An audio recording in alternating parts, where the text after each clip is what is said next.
Good morning, class 8th. Today we are going to start a new chapter, that is chapter 5, and the name of this chapter is Combustion and Flame. This is the first part of this chapter. So students, open page number 65 in your science book and keep a pencil with you to underline hard words. This chapter has some learning objectives to know about combustion, fire extinguisher, different kinds of fuels and their efficiency, burning of fuel. So here I am going to read. Have you ever wondered why a candle burns when a lighted matchstick is brought near it? What burns in the candle, the wick or the wax or both? Here you have to underline wick, which means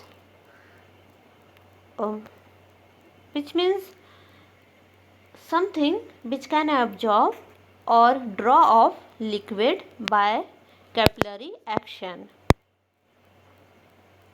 So, have you ever noticed if a lighted matchstick is brought near the candle, how the candle burns?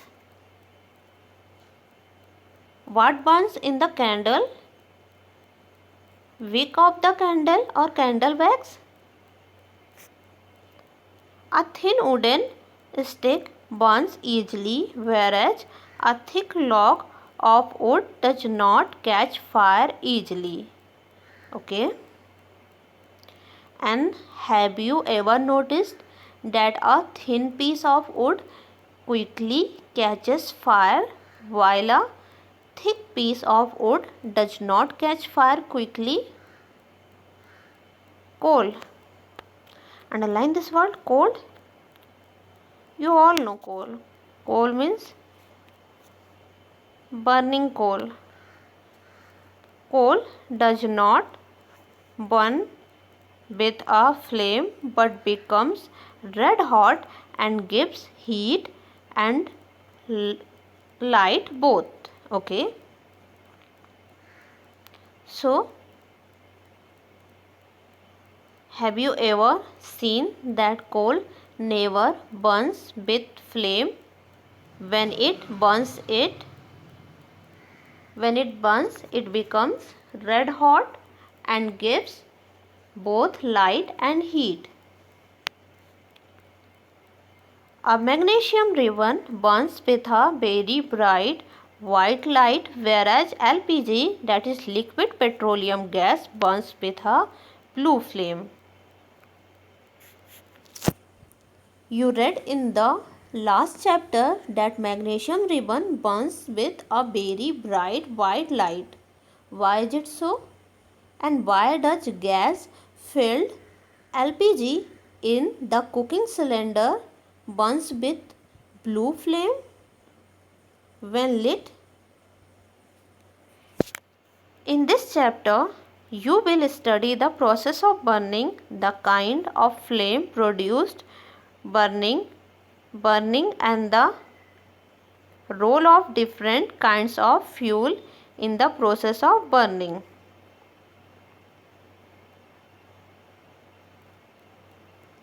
In this chapter, we are going to read how the process of burning done, which fuel are responsible for burning and which kind of flame are produced during process of burning.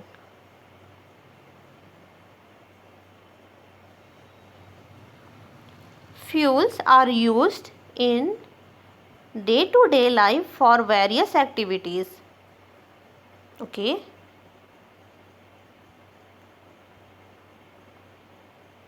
Nowadays, fuel is used many activities like cooking, running automobiles in the factories and for many other purposes. The commonly used fuel are coal, wood, petrol, LPG, diesel and CNG. As you all know, in rural areas, cow dung cakes are also used as fuel. So here you have to underline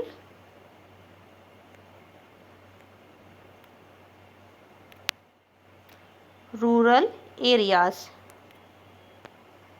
So rural area means in village. In order to cook food in the village or to avoid the cold, cow dung is still used as fuel. Now here you all can say see combustion. Combustion means fire. So here you can read the definition of combustion. Combustion is the process of burning of a substance in the presence of oxygen. Okay. During the process of burning, heat and light are evolved. For example, charcoal burns in air to give carbon dioxide and heat. Here you can see carbon. So here carbon is in the form of charcoal. So when charcoal burns in the presence of oxygen, it becomes carbon dioxide and produces heat in this reaction. Now turn the page. Similarly, natural gas or methane burn in air and forms carbon dioxide, water vapor and heat. Here you all can see CH4.